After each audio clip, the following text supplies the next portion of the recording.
Well, good afternoon, and thank you all for joining our panel discussion on the state of our herring. Today, we are joined by Louise Brady, Harvey Kitka, Vivian Mork, and Peter Bradley, who are representatives of the Herring Protectors Group, formerly known as the Herring Rock Water Protectors, to learn more about what this group is doing to protect our herring and how you can also support our herring. Thank you all again for joining us. For those who may not know you already, can you go ahead and please introduce yourselves? Louise? Sheesh. Thank you for being here today. My Tlingit name is Kashich Tla. I am Tlingit from Shitka, from Sitka. I am Kiksadi, and we Kiksadi women are known as the herring ladies, or Kakhat. And I am one of the founding members of the Herring Protectors. And it's really, really good to be here. And thank you for joining us today. Sheesh. Louise. Harvey? Good morning. Name is Harvey Kitka. My Tlingit name is Janska Owu. I was born and raised in Sitka, born here in 1941, so makes me almost an elder now, I think. So I've been involved with fisheries ever since I was probably about 10 years old. I was almost raised on a boat my whole life. My father, Herman Kitka, was a big supporter of subsistence fisheries throughout his lifetime. So, not only being a fisherman that was known throughout the state, but he was also a big supporter of subsistence. Uh, I just barely got involved back in 1998, I believe, is when I got talked into going to the Board of Fish and started talking about herring. At that time, the Board of Fish was limiting us to 3 minutes. And our elders at that time, by the time they got through introducing themselves, the 3 minutes were just about up. So they got cut off pretty fast before they really got to testify. When it was my turn, the first thing I told them, I said, I thanked them for being so nice to our elders and allowing them to speak. I don't think they really understood that. I think that we lost a lot of our information because our elders didn't get really to talk. And so this is where I'm at. I thank you, Richard. Sheesh, Harvey. Vivian? Hello. Can you see me and hear me? We can. All right. Cha'ade chatnayo. Singit enach yeishk. Yuchat duasak. Dlekak enach Vivian Mork yuchat duasak. Yesh nach chatziti. Takdain tana yachat. Tekwari yeri ka kagwantan dat chantsu ka kachchana kudzite chuna kaudach. Yaida junok yeti. In the Tlingit language, my name is Yeishk, or Cute Little Raven. In English, my name is Vivian Mork, and I'm from the Raven moiety. I am Duckdane Ton. I am a child of the Tequati and a grandchild of the Kagwan Ton. And I was born and raised in Wrangell, but my Kagwan lineage come in from Huna, from Glacier Bay area, and I live here in Juneau now. And I do wear a lot of hats throughout my life, but I have passionately been working with traditional Tlingit healing and traditional foods and medicine education now for quite a long time. And with my lineage coming in from Sitka and living in and out of Sitka since 1994. I have been a part of efforts with herring for quite a while in just a lot of different ways. Geez. Peter. My name is Peter Bradley. I'm currently living in Tassos, British Columbia, as an uninvited guest on the land of the Mochalat people. I moved to Sitka though in 2014, and I was there until 2019 or in 2013, and I saw the fishery for the first time that year, and it felt to me like people were at war with something, and it didn't feel just. Watching the spotter planes and the 50 seine boats jockey for position, and from there I started to learn more about the fishery and became more outraged about it, and I learned more about the subsistence practices around herring and how important the herring are to everything. And as I started to learn more, I realized the degree to which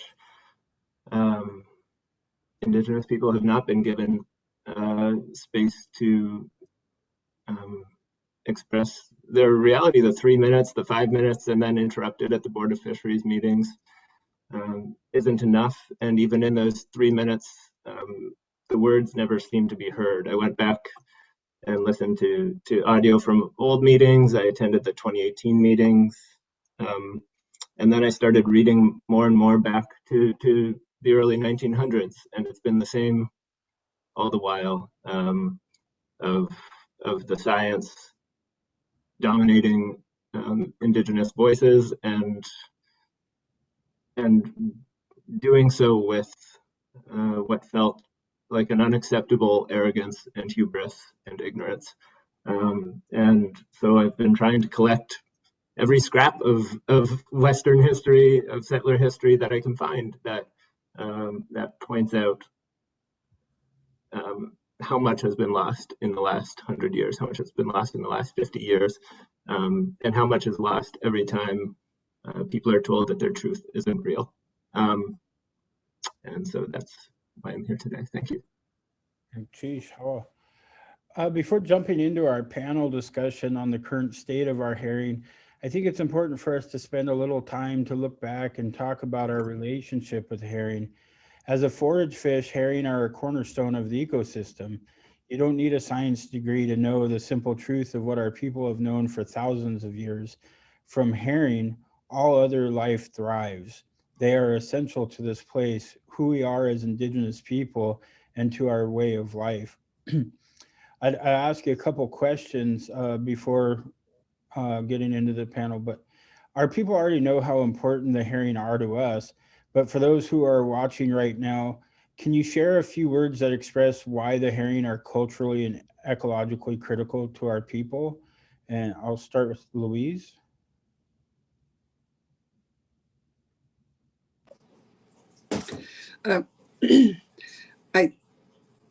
For me, as a Kiksadi woman, being from Sitka, we have the herring rock, and the herring rock, a little, will be told a short piece of it in the film. And it really, sadly, I think herring were something that, I really didn't think about a lot for a long time. All I knew is I loved springtime. I loved when, my brother and my nephew would go out and get herring eggs, and I would sit around my mother's dining room table for days sometimes, just bagging up our fresh herring eggs and eating fresh herring eggs off the branches. And, it wasn't until I found out that the Sitka tribe has been fighting this for such a long time. And I really thought we had made some progress when Harvey was talking about back in 97 when there were a number of elders, most who are more than half who are no longer with us, testified, and found out that we really hadn't made progress with Alaska Department of Fish and Game. And it really felt like we were being forced into this Western model of trying to fight this economic drive to harvest herring. And for me, when I really thought about it and prayed about it, that it just felt like the right thing to do was to approach this fight, to approach this issue as a cultural and spiritual fight. And to me, that really deepens and has helped me deepen the understanding of what we are doing. Because there's a reason that we all, as Tlingit people, as Haida people, as Indigenous people, have these stories. And it's those stories that we need to really start listening to as the key to how we're to be in this world with the herring and with the salmon and with all of these beautiful, beautiful, the beauty of the natural world. And so it's been a really interesting journey. And I think to be able to talk on another level or to feel on another level about herring as not a money economy issue, but as a spiritual cultural issue. And I think that's what makes us strong.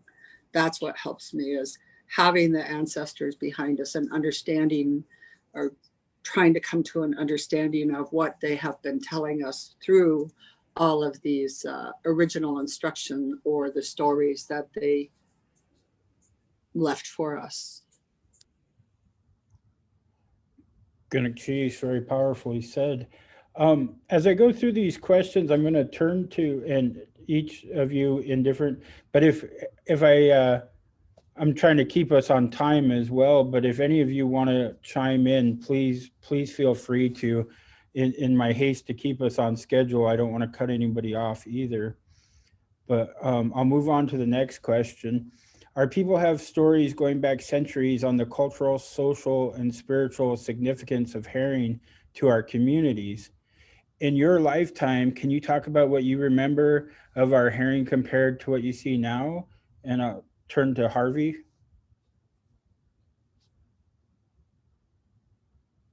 Harvey, you're muted. Somebody muted me again.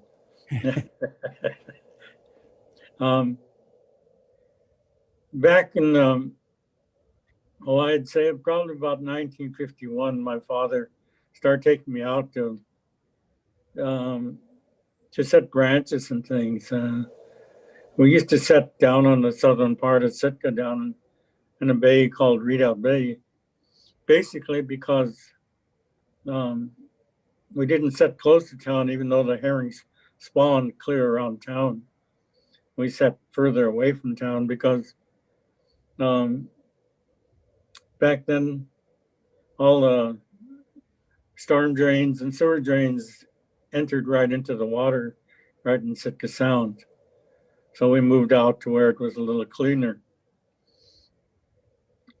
But back then, no matter where we were, no matter what part of Alaska we were, there was herring always around us in the boats. You can see them swimming by us all day long. This was something that was really amazing. We used to sit on the back of our boats with, and I found that a little brass hook and a little tiny thing. If I dragged it along the surface, herring would come up and bite it. And that's when I start noticing that herring in that stage of their life, when the salmon are coming out of the streams, the herring will feed on those little salmon. all the checks and balances of the ocean are tied to herring. Not only are they food for salmon, halibut, and all the other things, they're also part of the checks and balances of some of the streams. In the early days when first contact came, the people talked about how the waters were teeming with fish, not only salmon, but herring. The herring, if you hear the people from Cape talk about, it looked like they went clear across Chatham Straits from the town of Cape to Gurnoff Island. It's probably about 6, maybe 7, maybe 10 miles over. But you get down and around that area and up and down the coast, the herring were so thick. There was tremendous amount of whales that fed on them all the way up and down. Over the years, I got to see a lot of things and see a lot of places. I fished, like I said, from all the way from Puget Sound all the way up to Icy Straits, and no matter where I went, there was always herring. When we were trolling and fishing for king salmon, there are places where we'd set out our nets and catch enough fresh bait for salmon fishing. Like I said, I grew up on a boat and I got to see every place, and I got to talk to a lot of people since I got involved. I know back in 1970, 72, we started having problems with some of the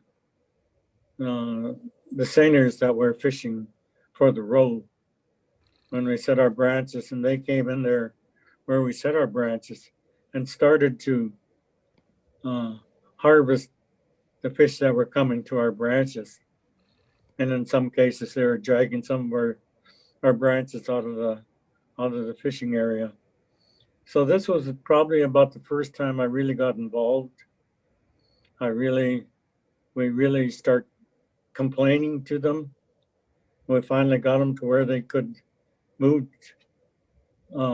200 feet away from where we set our branches.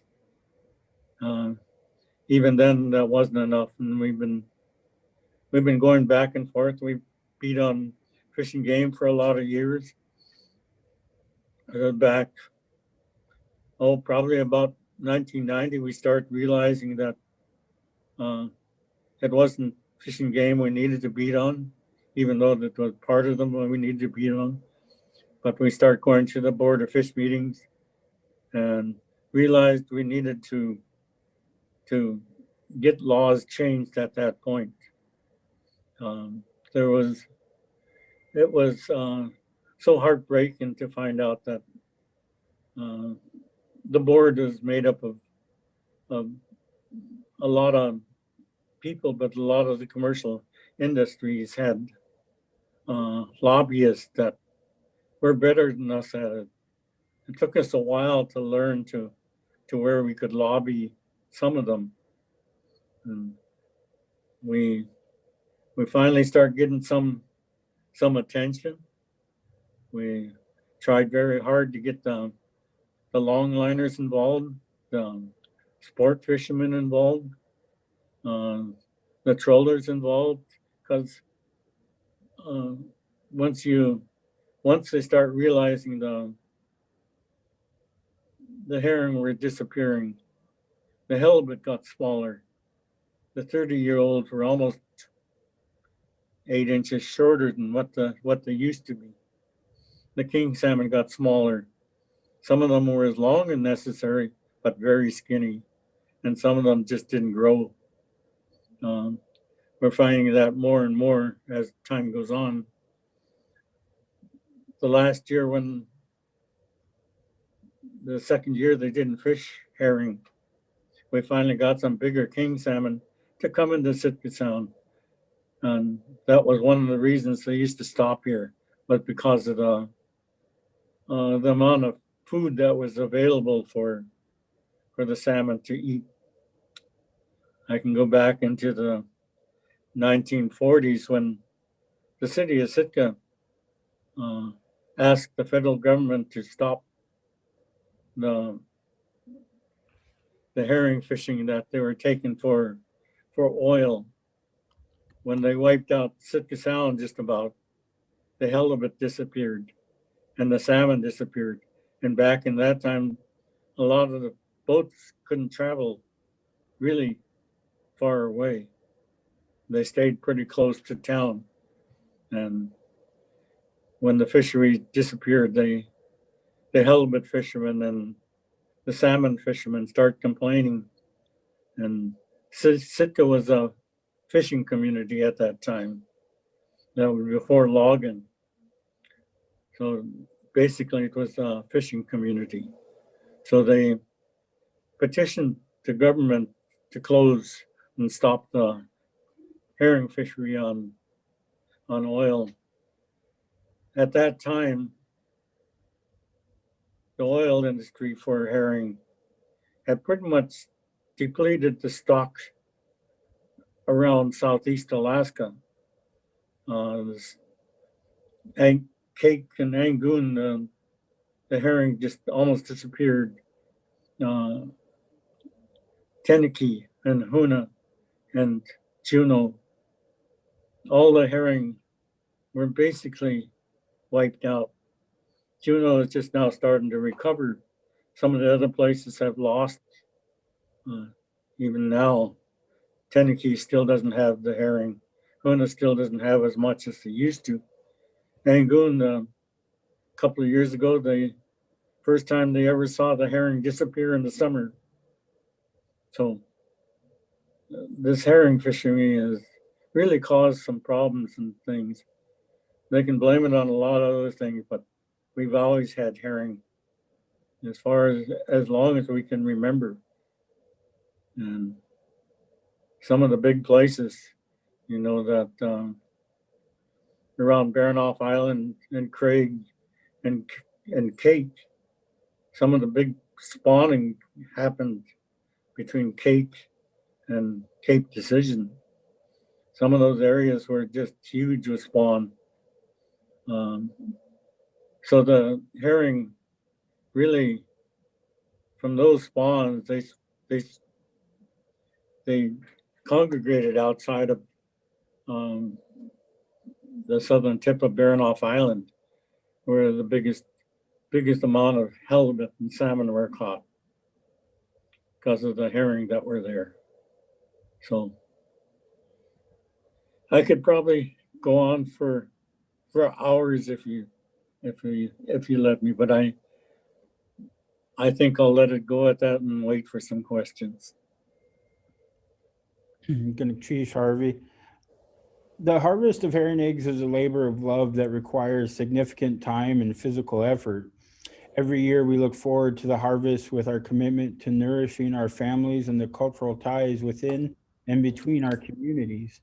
A study released in 2019 underscores the importance of our herring to our community and reveals previously undocumented economic and cultural benefits of herring.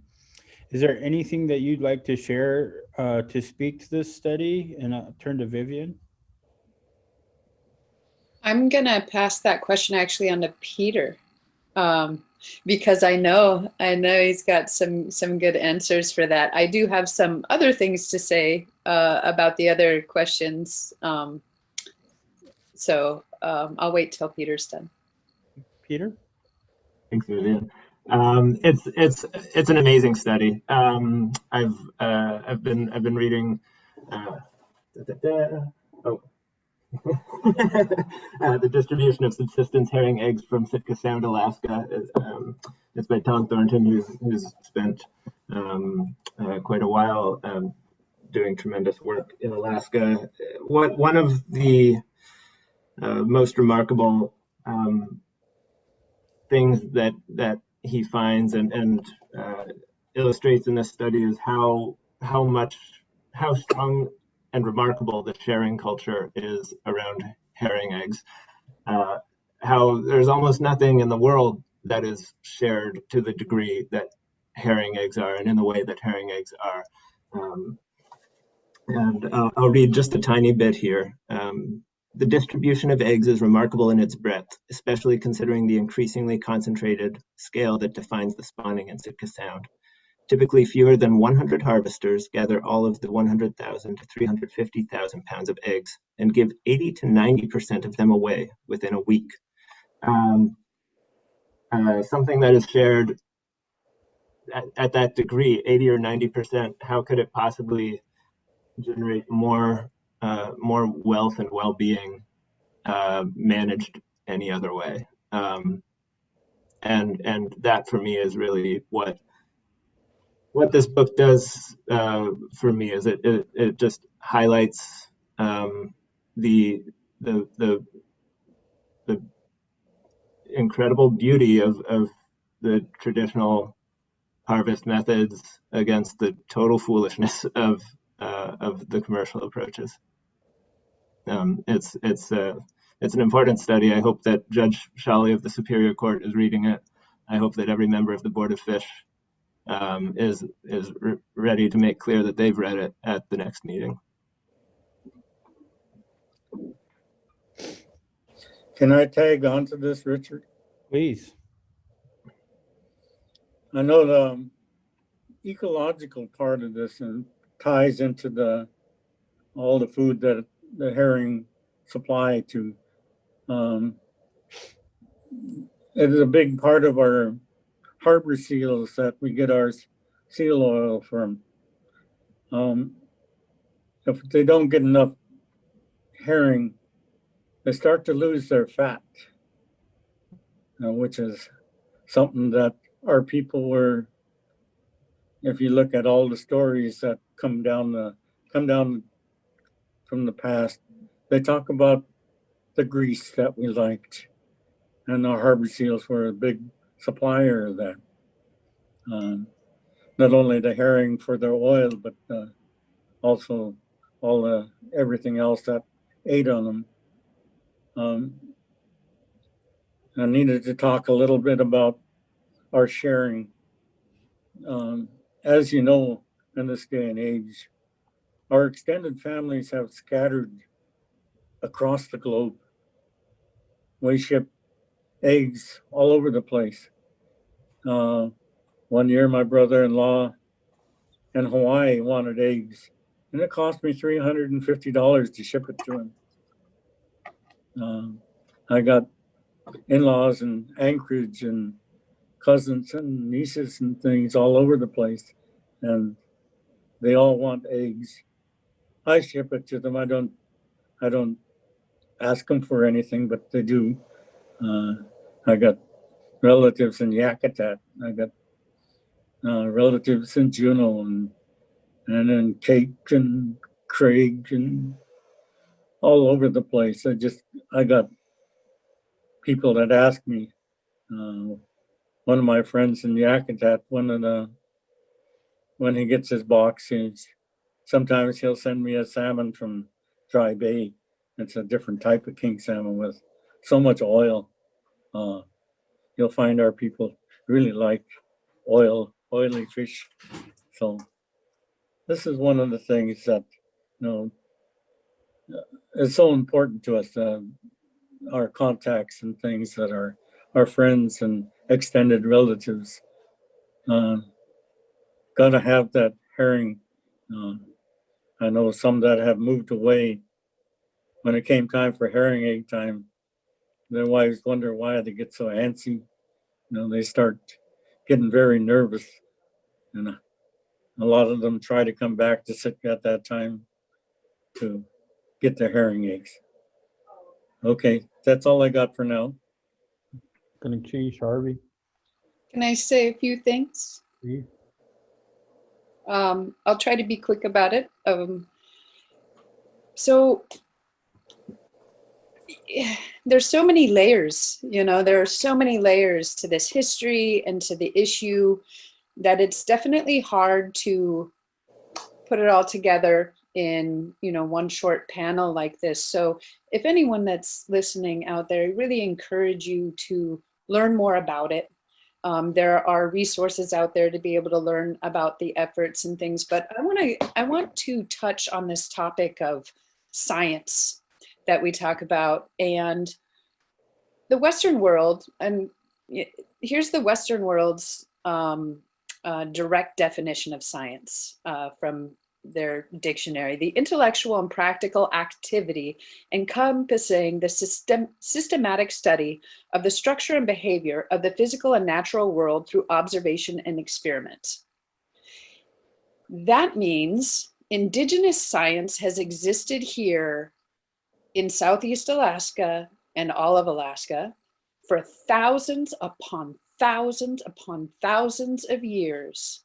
Our native people have harvested our herring sustainably and generously, giving to people for thousands of years. We have correctly managed this fishery. The moment the Western world created their commercial fishery and began it a lot farther south, there's numerous locations throughout Southeast in which the herring industry started and then progressed its way towards Sitka, has left a precedence of mismanagement, of gross mismanagement, to the detriment of those herring populations everywhere. And sometimes I feel like the words we use are important. And I do know that they classify things as a forage fish, you know, but this fish is more than forage. What that means is this, you know, when we look at ourselves as Indigenous people, we are caretakers of this land. This is what we do. This is part of what we do. And we have managed this fisheries respectfully for so many thousands of years. And then when this Western world's commercial fisheries has been developed in the area, obviously to the gross mismanagement of things, there's been, our voices are not listened to, and our words and our stories and thousands of years of precedents of good management completely overlooked. And I have no idea how many times I've either been to or sat and listened on the radio to every single spring we come and we tell our stories, and it's literally been decades. And what we watch is more and more and more taking of the herring, and then of course the details of what that goes into. I remember just a few years ago when we had, I think they allotted a little over 11,000 pounds, or 11,000 tons of herring. And that year, the herring said no. That year, so little herring showed up that the commercial fisheries couldn't even get more than 3,000 tons. And so it's not even us just saying no, the herring are physically saying no. So it is time that we are listened to. It is time that our Indigenous science is on equal grounds, and it doesn't benefit just us, because the herring feeds everybody. It benefits everyone and the commercial fisheries if we manage it better. It will benefit, of course, herring, the ocean and the herring, they don't care about our political lines that we draw. And there are actually only so many large herring populations left in the world. So as we caretake herring here in Southeast Alaska, we're caretaking herring for the entire world and all of the species that eat it in the ocean. All of the whales, all of the sea lions, all of the shorebirds. In Japan, there was a herring industry for quite a while, and they ended up decimating it. They did blame it on a little bit of climate change and some other things, even back in the 50s, which is when they started to extract the resource a lot more here from Southeast Alaska. But the indigenous people of Japan refer to herring as the god fish. It is the fish that comes up in the springtime and gives life to everything. And traditionally for our Tlingit people, I hear the stories of my elders in Sitka who said, people used to come in the springtime, thousands of people would gather.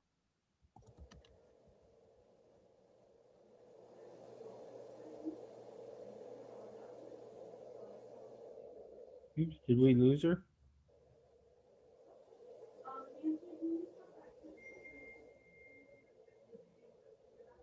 Well, hopefully Vivian will come back. That's one of the challenges of the technology. I'll go ahead and move on and we'll come back to her. I think she was making some really powerful points. The traditional values and practices of our people are not simply an artifact from the past to be preserved out of historical interest. They are lived every day and are integral to our way of life.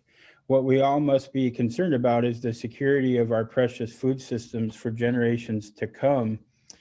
In your own words, can you describe to us who the herring protectors are and their mission? And I'll turn to Louise. Sheesh. I'll try to be brief. We actually, probably most everybody here is aware of Standing Rock. It's been almost 4 years now.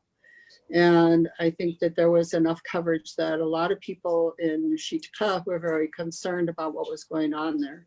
And so we wanted to do something in support of. So we held a rally down at what's called Totem Square. And, there were 100, 150 people showed up. And, I think it was, it was such, I think, an important moment in time for people to be aware of what was going on in Standing Rock. And so there was a group of folks, I think, from the Native community and then from the non-Native community that wanted to do a fundraiser. And after the rally, because people wanted to do more, to feel like, I think it was such a helpless feeling to watch what was going on.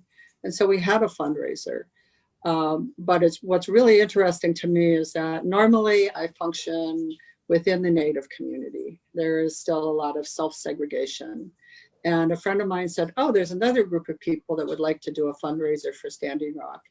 And she's like, why don't you guys do something together? And I was like, well, what are they going to do? And she's like, oh, they want to do yoga for Standing Rock. And I was like, that's not something that I would have thought of and I hope you're all laughing, because it's just like, it's definitely not what I would have thought of. I was thinking more along the lines of clam chowder and fry bread and, things like that.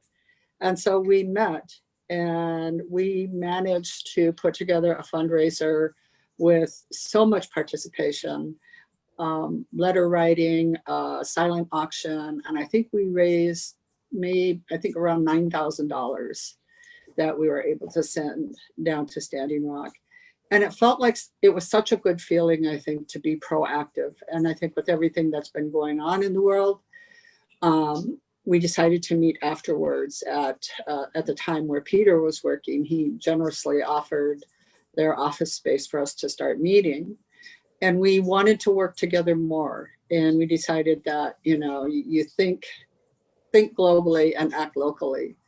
And so we wanted to find a focus for something local. And that's when herring came up. And everybody was on board. And, for me, I was thinking, again, that I had actually spoken with a friend of mine, Chuck Miller, who was, saying just how hard it was to get herring eggs. Like, and this was probably 2015, 16. And he was talking about how, we couldn't go out just to the islands out here close by anymore. And they were having to go further. And a couple of other friends of mine saying, they were having to chase the herring all over the sound for fewer herring eggs overall. And so we started organizing. And I would say the core group, Peter, was maybe around 8 people.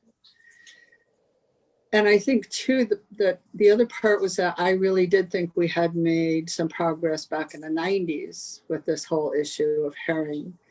And what it turned out to be is that, people like Harvey Kitka and Jeff Feldpausch and just a handful of people the herring committee had been going over and over again to the Board of Fish and trying to fight this. So it was pretty amazing, I think, to know, when I look back now to 4 years ago when we first started meeting, it's been almost all volunteer. We've had a few small grants. The film you're going to see probably would have cost more, around $70,000 or $80,000 to produce. What has been happening with the herring protectors is that when we approach people and we talk about this, there's a light that goes on for people, and for me too. It's been such a wonderful learning experience.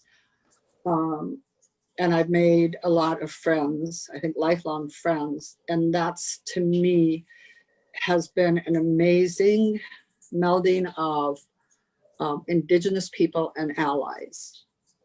And the allies who are absolutely respectful, like Peter has been. He has put so much work into this, and so many other people have, on a volunteer basis, and also been completely respectful of the Indigenous worldview.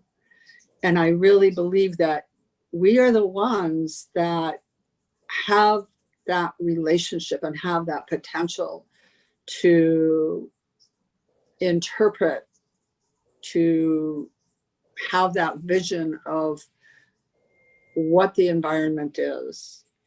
And so, I mean, I could list all of the things that we've accomplished together. I think we got over 100 people to testify at the Board of Fish in 2019, 18.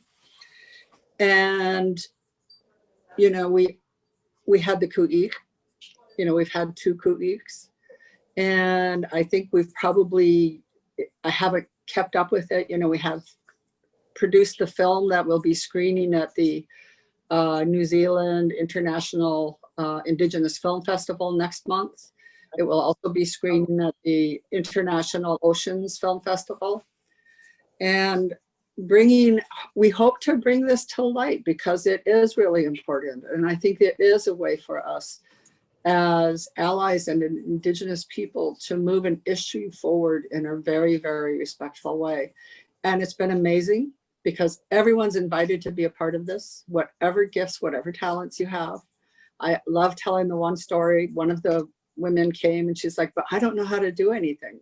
Because we've had people who, you know, are in film, who are in media, who I think with our invitations to the ku'ik, it would have taken me probably, you know, 2 weeks and $500 to put them together. And I think Peter and Lee did that in like an hour. And this one woman said, I really can't do much of anything other than crochet. I said, that's awesome. And so she started crocheting fish, little fish, and they were given away as special gifts at the ku'ik. So to me, you know, when we talk about the herring protectors, I think it's a community. And I think it's, you know, hopefully a vision of how we can work together to protect the environment, to protect the herring. And I don't want to leave Vivian out. Is she back? Or anyone else? But I think, Peter, you were a part of the original group. And I know we're running out of time. Sorry. Oh yeah, I'll be quick. Sorry, did I interrupt you, Vivian?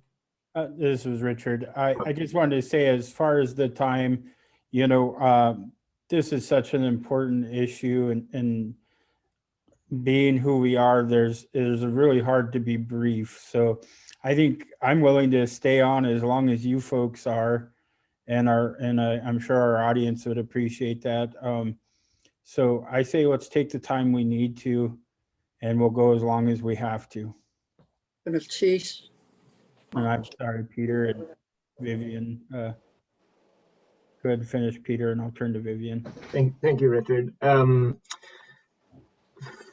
me, that first stretch of time with the herring protectors taught me, and I think a lot of us in the group, a lot of what it means to be an activist. For many of us, it taught us what it means to be an ally, or started teaching us that. And a lot of what I learned is that it can be allyship, it can be activism to go out and catch a halibut to share. Working a photocopier effectively can be a form of activism. You know, like all of these little things that come together to give to give depth and more voice to this issue, like all of those things, and everything that goes into the making of is activism, is allyship, and watching our group come together and making gifts, badgering Board of Fish members, sending emails, writing petitions, being out at the roundabout in Sitka, making the fishermen a little more uncomfortable in Sitka than they might have been in another year. That was all just our collective work, everything that the group of us could muster up to bring together. And so I'm I don't know, I'm forever grateful for that. We also have a nice little blurb about herring protectors. It's very short. Herring are the foundation that hold up our coastal communities. Our simple Sitka truth is this: from herring, all other life thrives. When we look at the intersections of issues across our community, region, and the world, we see that how we treat the herring shows our attitudes towards Indigenous knowledge, our elders, and our oceans. To be a herring protector is to be someone who is willing to raise their voice for a little fish in a big sea. Thank you, Peter. Vivian, I know we lost you there for a minute, and I don't know if you want to go back to those comments, but I think you also had some comments on this, so the floor is yours. I apologize about that. It's been hard having a dying laptop during the pandemic with having so many Zoom interactions and things. Hopefully one day I'll be able to rectify that. So I apologize for that, but adapted quickly, I guess. And I do just want to take a moment to say it's really great to see your face, Peter, even if it's just via Zoom, and good to hear your voice and things. So good to see you. And I was on a passionate roll and I lost it. Still pretty passionate about it, but you know, it's interesting about the lines that we draw and cut and everything between the differing groups on this. And it just bewilders me that protecting the herring is not everybody's responsibility. And that is from commercial to fish and game to Indigenous, and it's high time that we have a bigger leg at the table. Our science is longer. It's been here longer. It's proven, and it was effective. And we know the herring better. It's just a fact. It is a fact that we have had a longer relationship with this herring for generations now. And if we, not even if, there is no if, we have to protect the herring for us. We have to protect it also for the commercial fisheries in the future.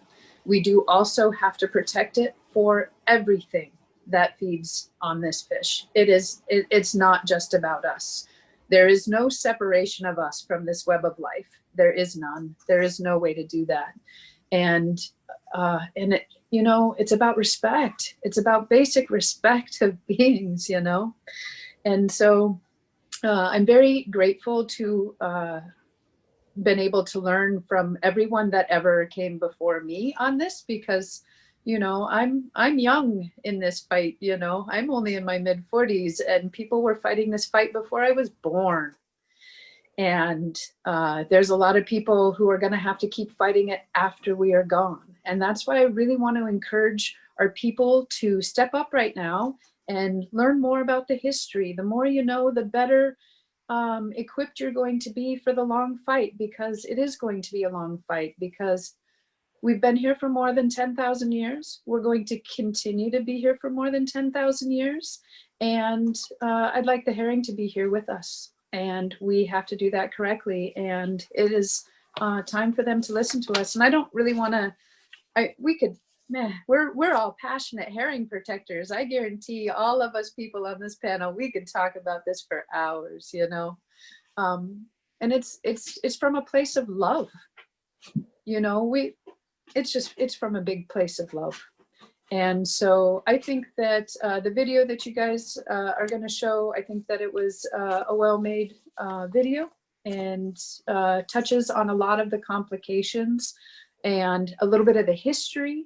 And I'd like to encourage people to reach out to us if you do need to learn more and everything, but I don't want to take up too much more time because the video does do a really great job of explaining more of the details, and it's great to see, you know, Peter and I are newer to the fight, so it's really great to see Harvey and Louise here on the panel. And there's just so many people who are involved in this, and it takes more, and we're going to keep fighting. So I won't say any more, but keep up the good fight. Well, thank you, Ganesh, Vivian. I share your passion. I think it really is from a place of love. We have arranged for the special viewing of the short video. Louise, can you help me pronounce that in Tlingit? Ya'at Wune. Ya'at, respect for all things, which I think will set the stage for the rest of our panel discussion. The film is approximately 20 minutes. I watched it. I think it's really going to catch your attention, so it'll go quick. If your internet bandwidth doesn't support the streaming, we will be sharing the link in comments, and so that you can watch it at your leisure. So with that, we'll get started with the video.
Ya'at Wune. Respect for all things.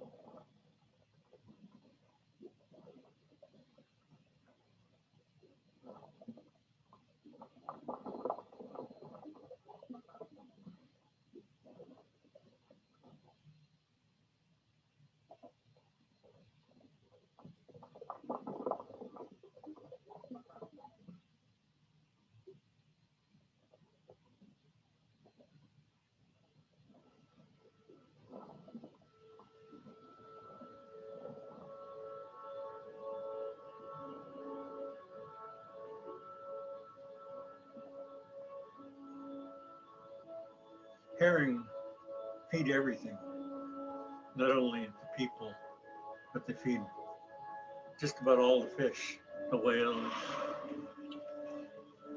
the seals, the birds, and what the birds drop, they feed the forests.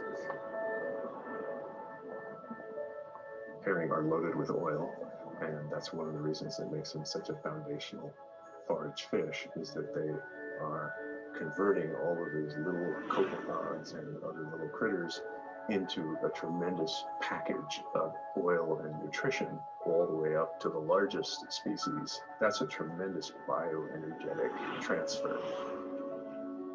Almost everything that we have in Southeast Alaska that we enjoy depends on the herring. I think in a lot of ways, the herring would be the basis for our way of life. The herring means a lot to Tlingit people. It's the fish that comes in the springtime, and after a long, hard winter, it's a celebratory time. It's the beginning of a new year of all of those things that connect us to this place.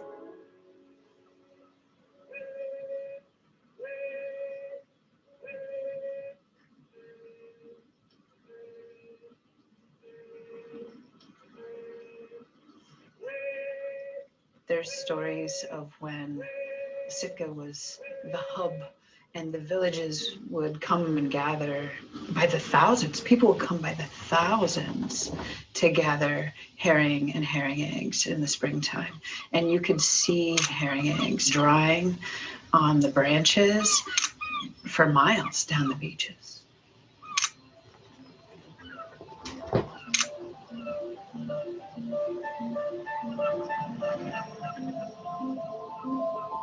All of the people in the village would start coming out and start preparing. There was one young lady who wouldn't be working, and she instead would go down to the beach and she would sit on this rock. It turned out that she was going down to that rock and she was singing to the herring. She was inviting the herring to come to her, and they came to her because of her respect for them. She fell asleep one day on that rock, and when the tide came in, her hair was floating in the water, and the herring came and laid herring eggs in her hair. That's why today, Kiksadi women are known as Kakhatjasha, the flipping ladies or the herring ladies. For thousands of years, we were able to feed thousands upon thousands of Tlingit people every single spring. Everything's connected, and we respect the things we eat.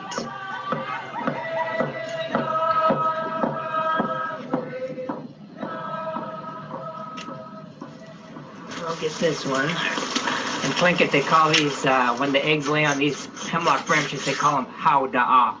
That's what our people call them. And of course, we want to thank the trees. Good Shisha, Askwani. Thank our trees for giving up their lives for our lives.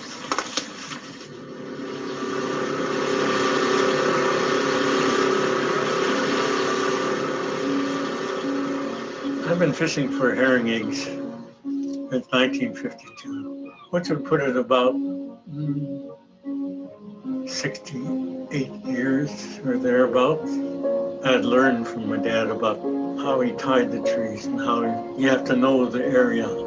You have to know where there's sand, you gotta know where there's rocks, you gotta know the type of bottom you want it to sit in. You also gotta watch and see when the herring settle down and stay in one spot.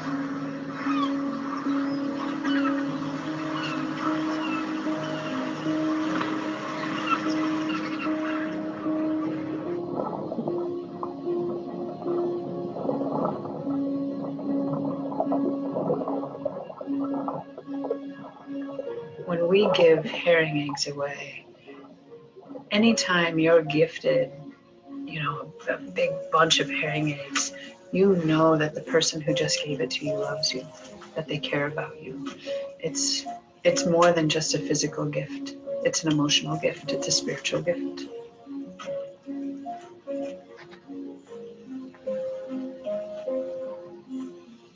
One of my most favorite memories is sitting around the table at my mother's. My brother and my nephew would be harvesting herring eggs, and he'd come in, and we would just sit there and we would eat fresh herring eggs just right off the branches, and sit there and cut branches and bag them and talk about who we were going to send them to, and people would start coming in, and it's, to me, a really special, magical, spiritual time, because, you know, we all come to the table and we all share with each other.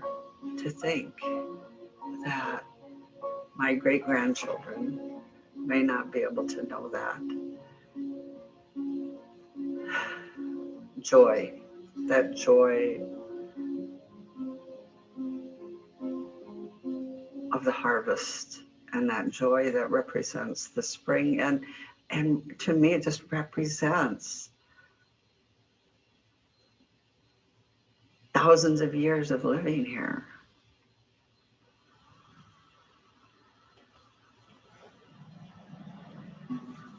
The herring are disappearing from Sitka, from Sitka Sound, and herring have been here for thousands of years.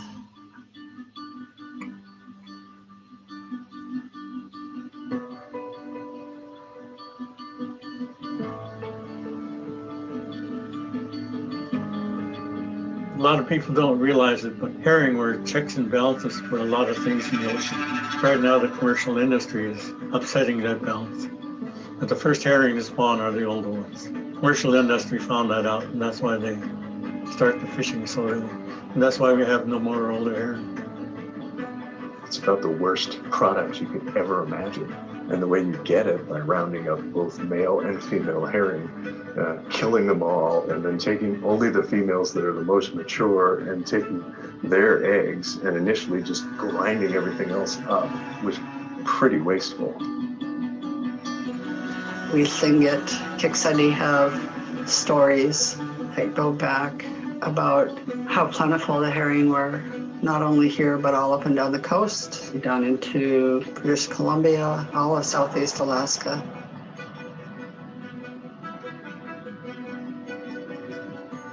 Everywhere had herring, and the Alaska State Fish and Game came in and created herring industries, which were wiped out to near extinction in 11 other locations, and are now mismanaging this one.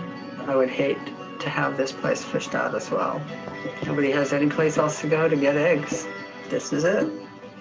The Sitka tribe, our elders and our culture bearers and our harvesters have been talking about this for decades, what has been going on. They've seen it and convey that year after year after year to a system that doesn't listen. Even last year when they didn't fish because the processors said we weren't going to buy them. You know, they never asked us. We've been telling them to stop and slow it down for a long time, but they never listened to us. The management picture is really something to question, because we don't really have a sustainability proposition. We don't even have a price proposition. It's only maximum sustained yield. We'll take whatever biomass is there and we'll figure out what the maximum we can take, and we'll do it regardless of price. So it's not even really an economic model that we're following. It's just a production model. The Sac-Row herring fishery, as it currently exists, is really out of balance when we talk about the health of our ecosystem, the health of all of our fisheries, health and subsistence, health of our local cultures. And I think extractive industries like this that don't respond to community priorities and the voice of the people, they're an example of colonization. And it goes back to racism and whose voices are heard at the table when we decide how we take care of the world around us. Not only do they have historical precedents of mismanagement, they also have historical precedent of not listening to the people who managed the fisheries correctly for thousands of years. And it is time for the state of Alaska's Fish and Game to listen to the people who know the herring the best.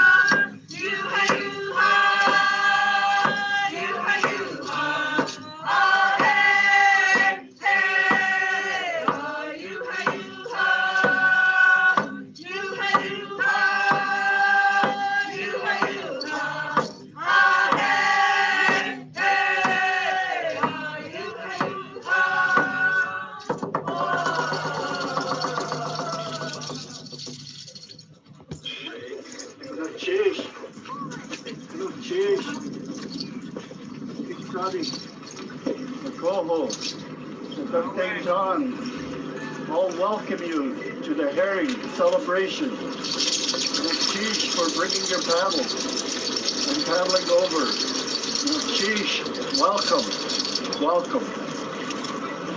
Cheers! Cheers, Kickstarting! Sheesh! Thanks for letting us come to your shore, your ancestors' land. Please, Sheesh! cheers! Sheesh!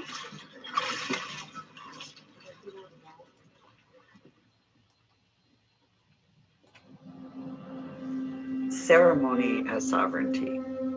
The concept, I think, is really different from the Western culture. We don't have title to the land. We have stories related to Shitka as Kiksadi. The reason that we had the herring ceremony is that we, as Tlingit people, solidify our relationships to the land, to the waters, to history, and to each other. Within all of these stories lies our original instructions that we've been taught. We are saying, you know, this is our story.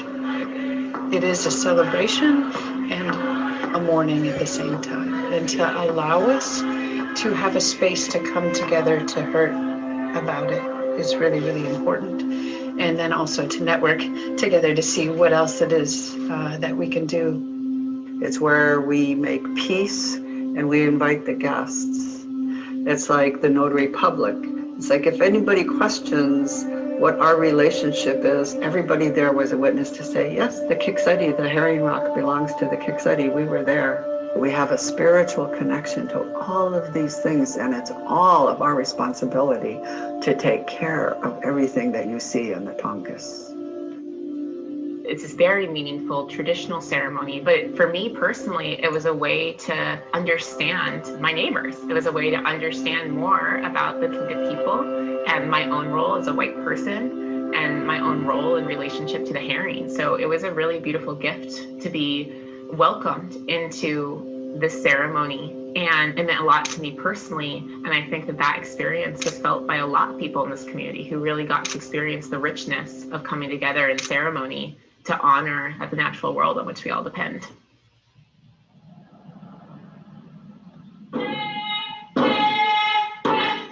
Our culture is older than the Roman Empire.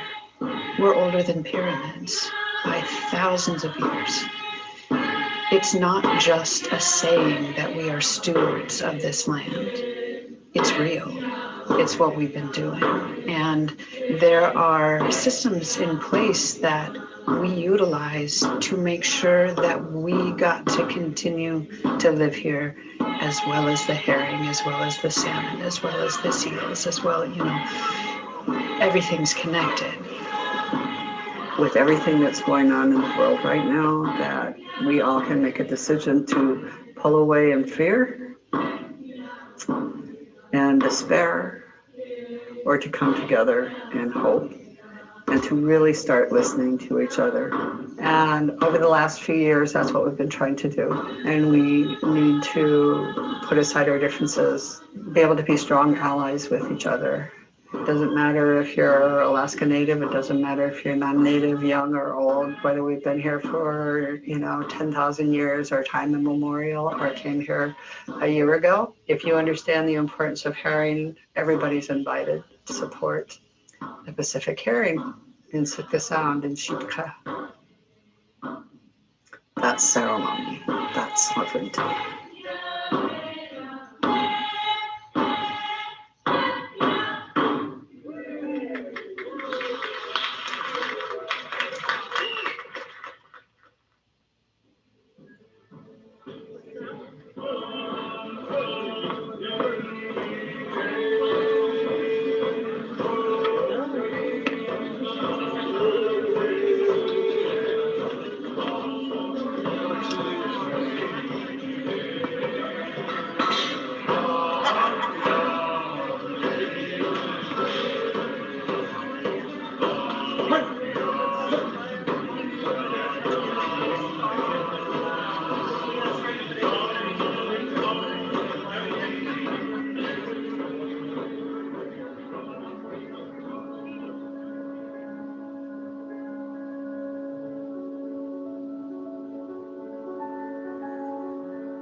What we have seen happen to our herring stock is what happens when our indigenous knowledge, the stewardship we were taught from our elders, is ignored. It is the last significant viable subsistence herring egg fishery in Southeast Alaska. The increasing damage to and foreseeable loss of our herring stock has severe consequences for our people far beyond Sitka.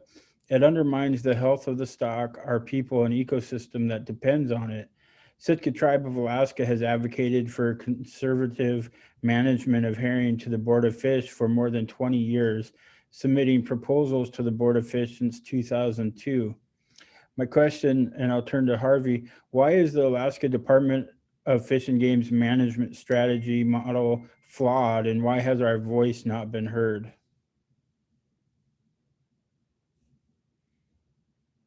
And you're muted, Harvey.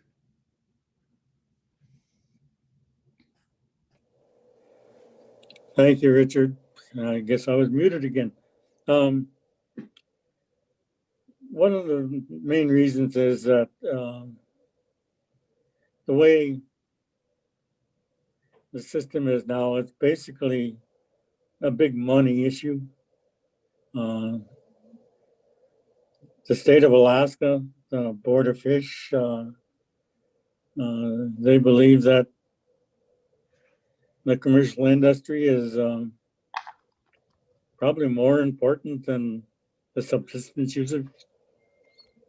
I don't know if they really realize just how much money and things that go into the subsistence gathering. But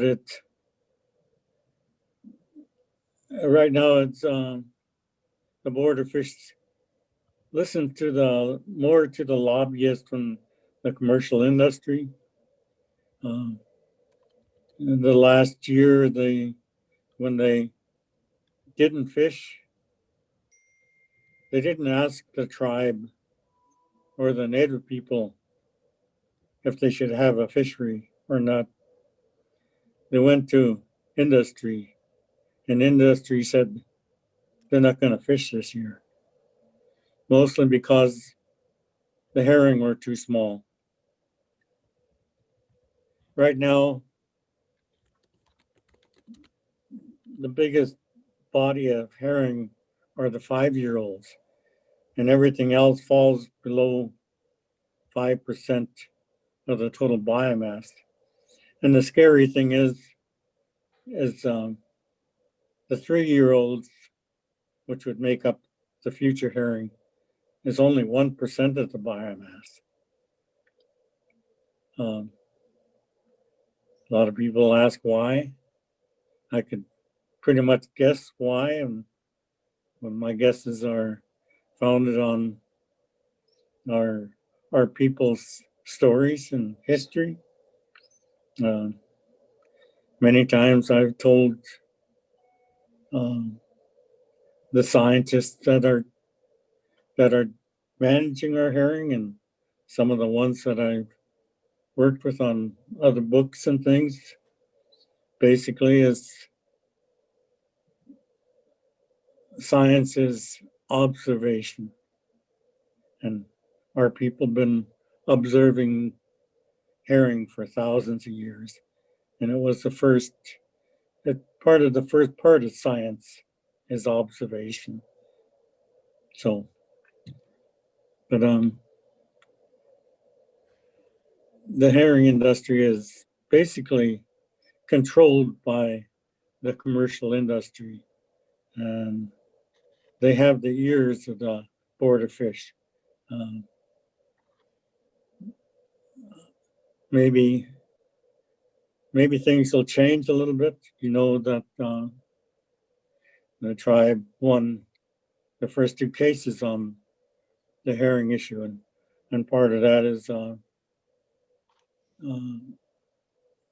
making the 4 Fish and Game obey the law that's written to where they have to look at subsistence. So maybe things will change. All we can do is hope.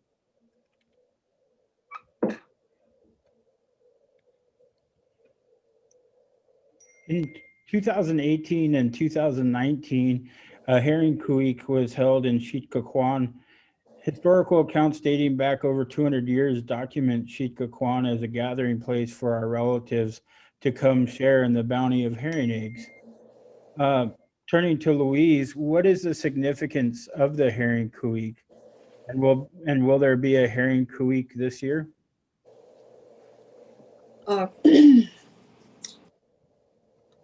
Okay, so in talking or listening to some of the elders and other folks who have been around longer than I have, there was talk of the celebrations that we have had, some for salmon, for berries, and I think many of us are used to having a ku'i for mourning somebody that we've lost. And so when I was thinking about what we might do, I thought it would be really appropriate to have a ku'i. So of course I called Ray Wilson in Juneau and a couple of my friends, other culture bearers, and talked with them about the possibility of having a herring ku'i. And they were in agreement that it would be really good. And as we were talking with folks, and as you saw in the film, part of our ceremony is that acknowledging our relationship to our history and our history to herring. And again, I told you that it was that herring, the Kickstarter women are known as herring ladies, so it felt like a deep responsibility having that name, that we should be moving things forward.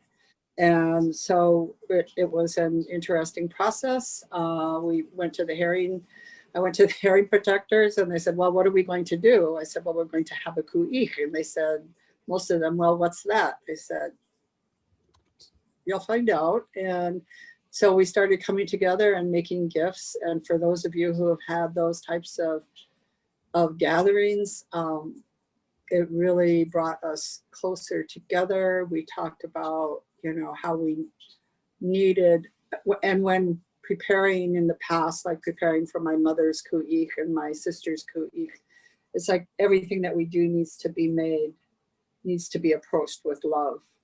And I always quote Terry Rothkar. She always used to tell me, Louise, whatever is in your heart comes out here when we are creating. And so, yes, the ku'i, the first one was a celebration. And I think we get to learn things as we go along because it was the first one and because we had it right when the Board of Fish was meeting. For me, watching it was an amazing process because, as Harvey had mentioned, when you go to the Board of Fish, you only get 3 minutes. And so here we were, and we invited all of the Board of Fish members. 4 of them came, and they stayed for probably a good 4 hours. And so our people got a chance to speak with them on our ground, on our terms. And looking at that photo, it was amazing because Herman Davis, who is Sade Honey, the clan leader for the Coho, was able to get up and express and talk about the history. He didn't have that 3-minute time limit. And so for me, it was a really powerful experience of listening to all these people who had such a deep history with the herring, and a way to be able to express the significance of herring.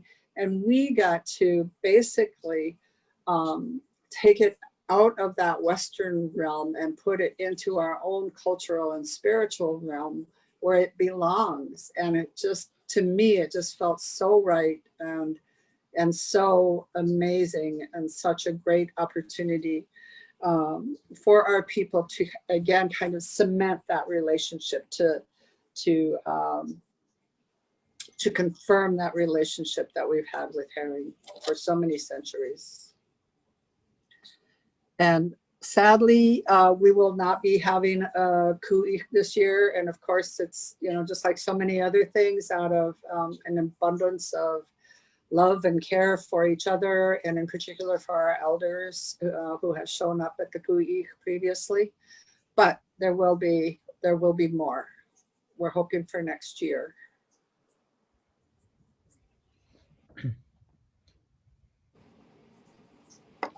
Are there plans to hold another rally in Sitka at all?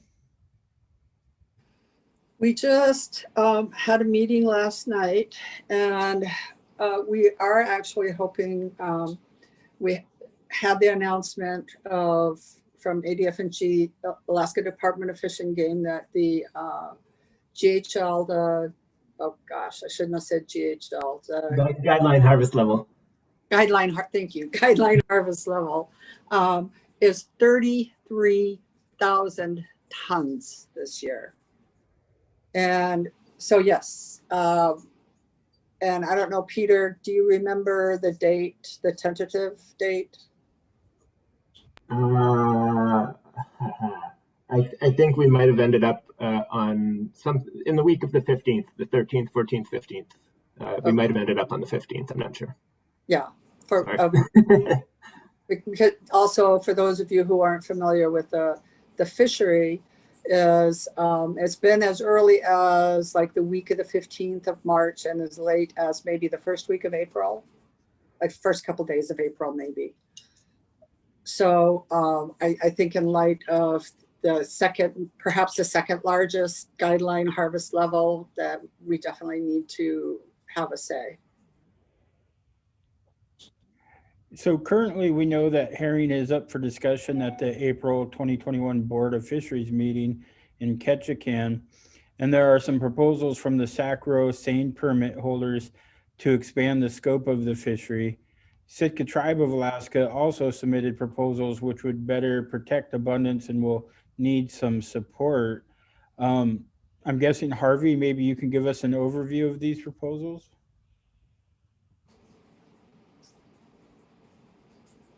You're muted, Harvey.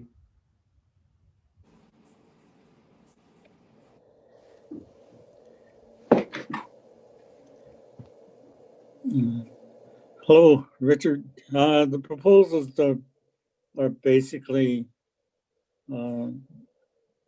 have to do with the fishery and being more conservative yet. We're asking them to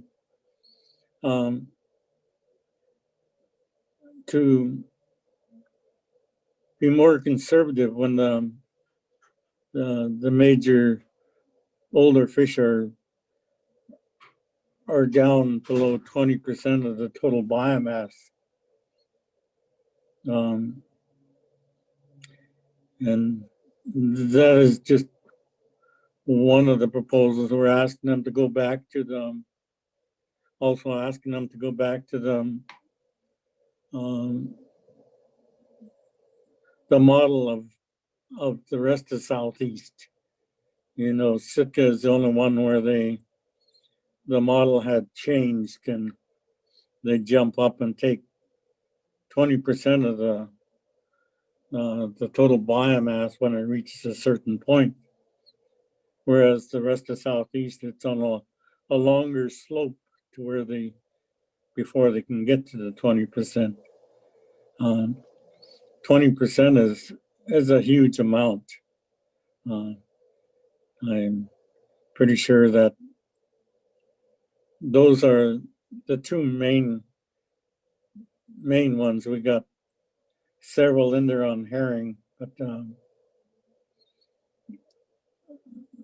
we got a couple that had to do with the age of the herring.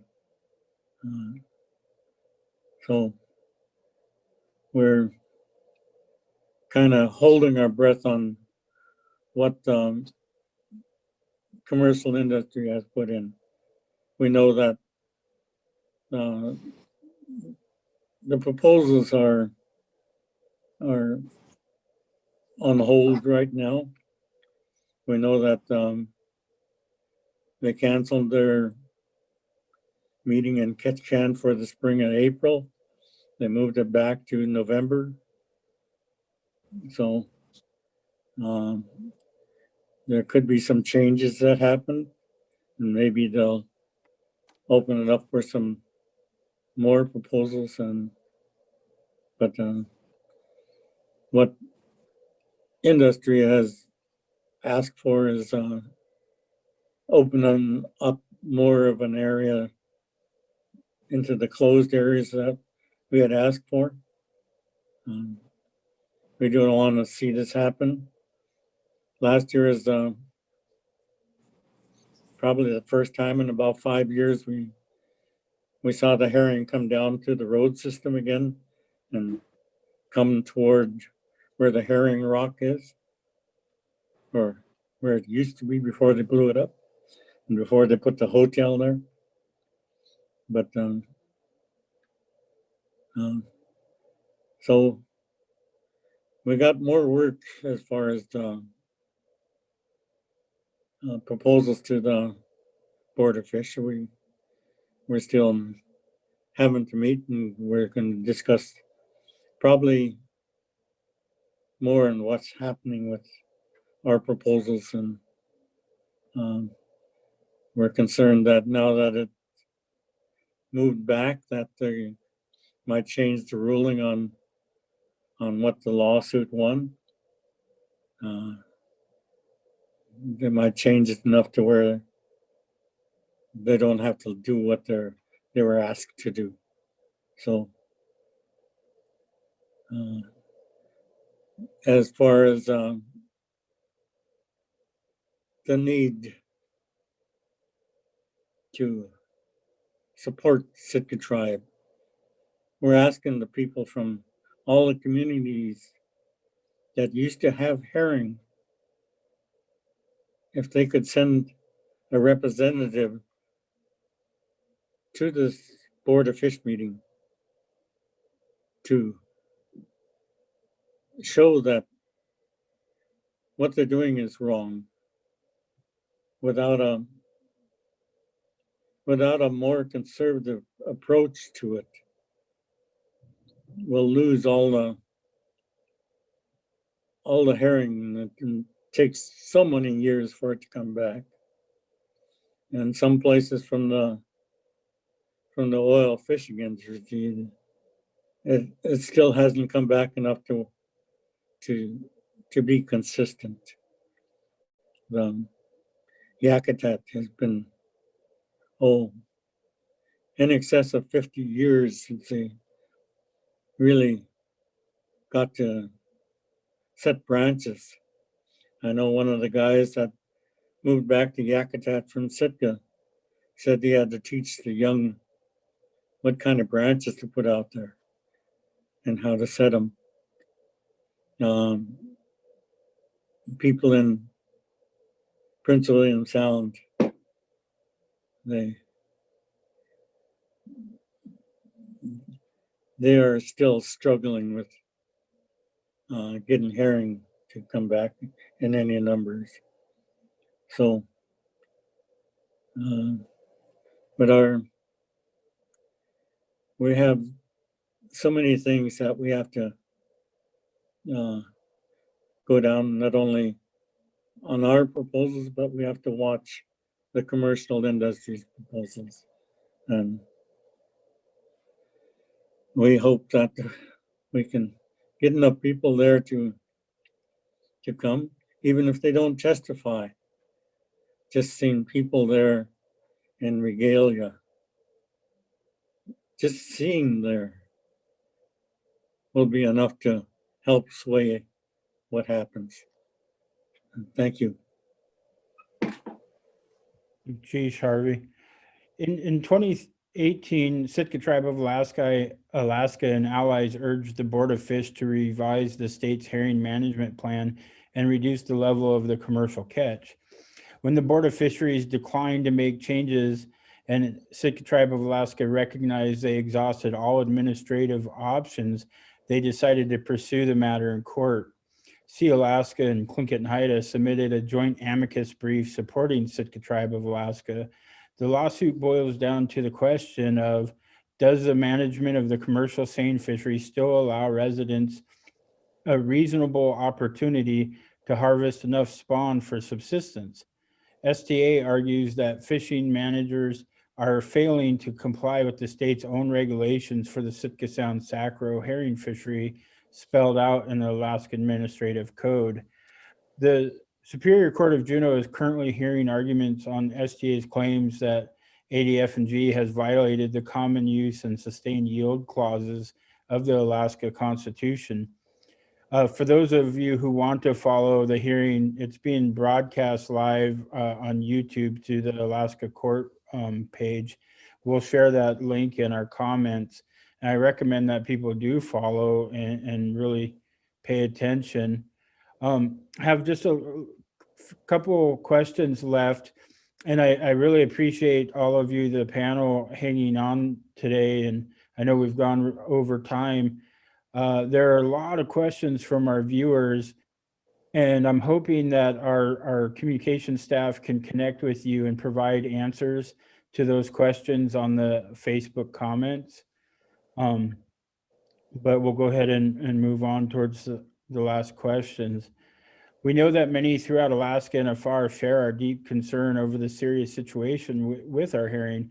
For many of us, this is about honor. It is about honoring our culture, where we are from, our ancestors, and the resources we are given by the land and sea. What can our people do, even those that are living afar, to help protect our herring? Vivian, I'll turn to you on that.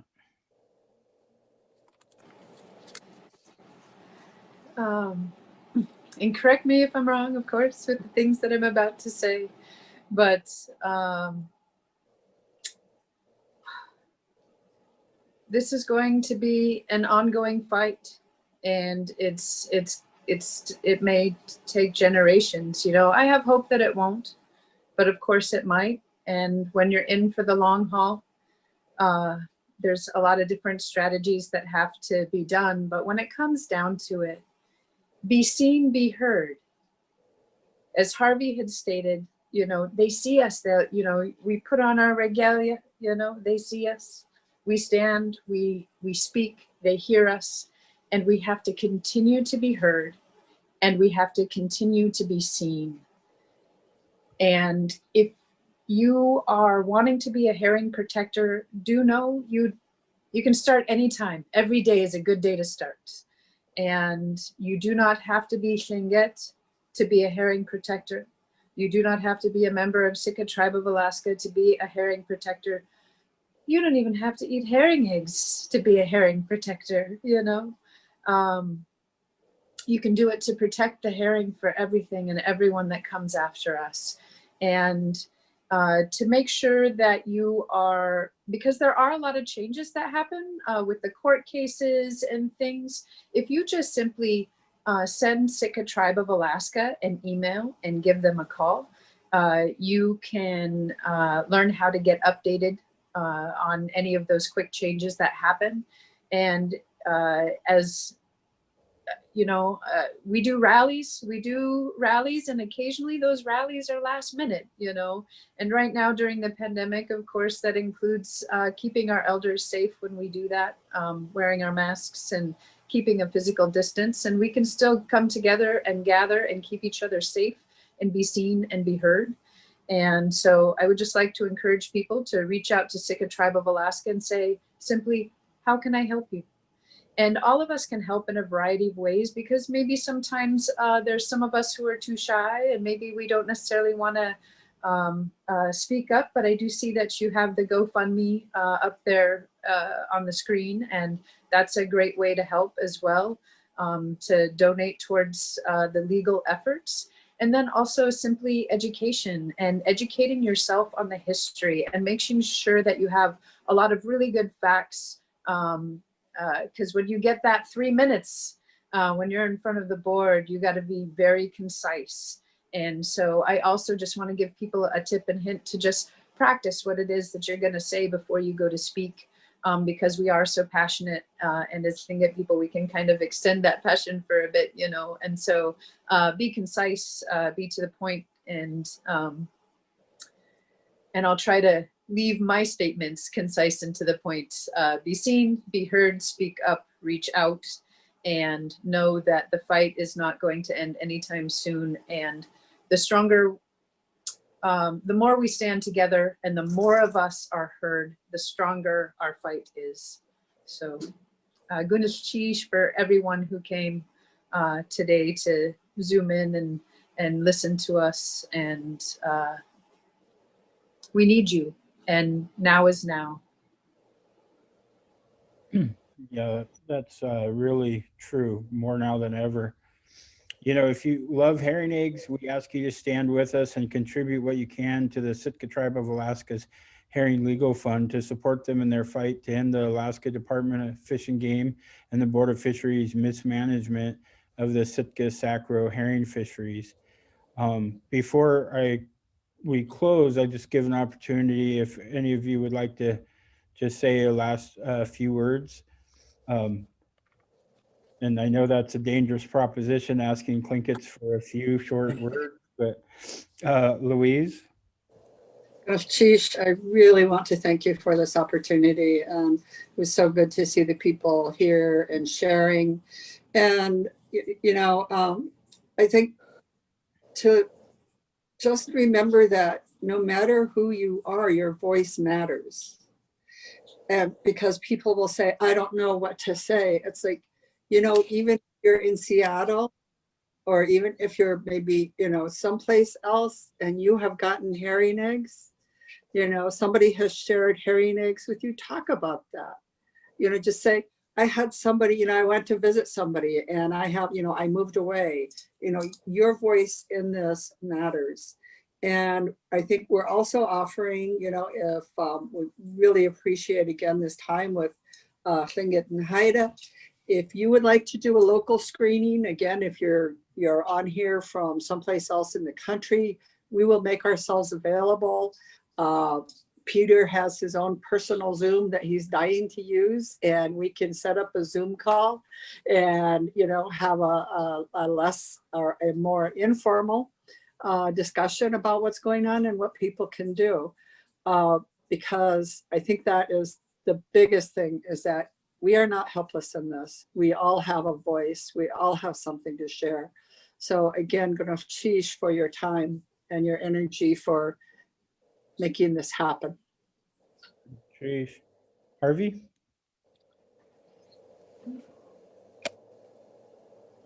Just had to make sure I wasn't cut out again. I just had a few stories.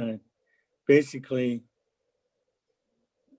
2 years ago, when the first year they didn't fish, there was hardly any herring in a lot of places, and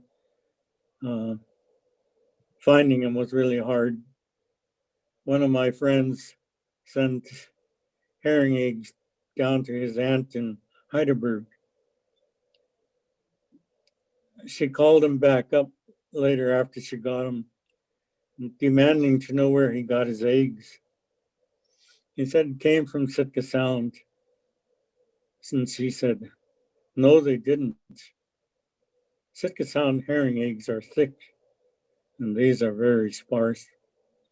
And this was one of the times when we really started to push for a lawsuit, because it got to the point where subsistence was really hard to do. So much time was spent having to go out there and move our trees just to try to keep up with where the herring were spawning, which was far different from years past. Years past, the herring would spawn and we didn't have to worry about going out there right away. We waited for them to settle down in certain places, because there's some spots where they had spawned days and weeks and sometimes almost up to a month, and we could set our branches and get the amount we needed without having to worry. But now it's really made it hard when the commercial industry is there. So it's really important that we get these messages out to these communities. I don't know if you knew this, Richard, but Sitka Kagwantan sent a letter off to the Department of Interior and all the other places in the United States government to ask for extraterritorial jurisdiction in Sitka Sound. We asked the other clans in Sitka to follow suit if they wanted to. We gave them a copy of the letter we sent. I would forward you a copy of this if you want. That's all I got now. Good Chief, thank you. Vivian? Last words? I just, kind of want to say the same things. I think that they have said. Just Gunishish for inviting us to be heard and to continue telling this story. That's how we're going to find each other, to get more support and to be stronger together. And just once again, I would like to leave everyone with the encouragement of standing up, speaking up, being heard, and reaching out to Sitka Tribe to see how they can also be herring protectors and how to help us during this time. And to learn as much as you can about herring and their importance to not only us in the world, but everything that the herring, everything that loves the herring. And Gunas Chish, Atlain Gunas Chish for allowing us this time to be heard. Chief. Peter?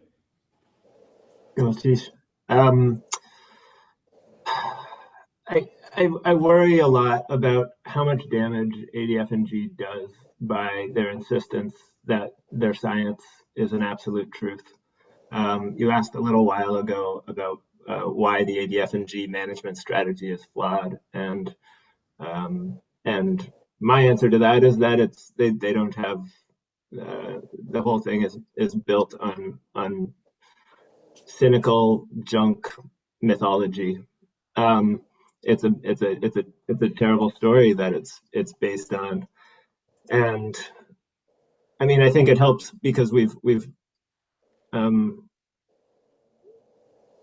heard this elements of a much more beautiful story in the last 2 hours, and I think it's important to remember what that other mythology is that ADF&G puts forward, because and what their story is those of us with $1 million boats and $250,000 permits will go fishing for a few days in April. We'll come from up and down the coast, prepare our nets, party at the P-bar, and catch the oldest and healthiest fish the moment before they lay their eggs. And it will be fine. It will be fine for the birds and the whales and the people and the fish if we take 20% of the herring with our nets in close quarters in the bays and the coves and the bights where we find the oldest and healthiest of them gathered together. And we will discard 90% of what we catch, or we will grind it up for food at the fish farms. We'll send the eggs to Japan, where they are a rarity, now that most of their herring are gone. It's not real. It doesn't make sense. And so don't give up and don't let anybody tell you it makes sense. Good Chief, how I'd say from each of you, I just really felt your passion, your hearts were here today, and I want to thank you personally for that. I know that this can appear to be a controversial issue, but this is really about the management or the lack of management or abhorrent mismanagement by the state of Alaska of another resource that sustains us, and probably the most important resource. So this isn't an anti-fishing movement And I think it's important to share that if this resource was managed correctly, utilizing our knowledge, our traditional knowledge, the resource will be there for all users for millennia. But it comes down to the mismanagement. And so I think it's important to say that. I also seen in comments, a comment about the word subsistence. And I totally agree. I hate that word. This is about our way of life. But unfortunately, we find ourselves using subsistence because that's the word they use in regulations and law. And so we have to use their language back on them. But this is our traditional way of life. This is the core of who we are. And without it, just like our languages and everything else, they make us who we are, and we have to sustain them so they sustain us. I want to thank our panel again. I'm tremendously honored by the work that you're doing, the commitment that you've all personally made. And that commitment is no small thing. I know that you are living this. And so I just want to say I honor each and every one of you for that commitment, for the work that you're doing. We do have our door prize winners this week, as always. Ruth Underhill won a hydro flask, and Gay Shepherd McKenzie a t-shirt. If you private message us your information, we'll get those mailed out to you right away. And again, we will work with the panel to provide answers to your questions. So please keep checking back. And again, Ganeshish Hawa to all of our partners, Sealaska, Clinton Haida Regional Housing Authority for us hosting this. As you can see, our next Native Issues Forum will be an update on missing and murdered Indigenous women. It'll be Thursday, February 25th, say noon to 1, but as we've shown today, it may go longer, and that's okay. If you are not able to stay and watch the whole thing live, fear not. You can tune back in and watch it on our Clinton Haida Facebook page and our YouTube channel. So feel free to share those and good information. So again, everybody have a wonderful day. Be well. Ganeshish. Peace to all of you. Ganeshish. Gracias.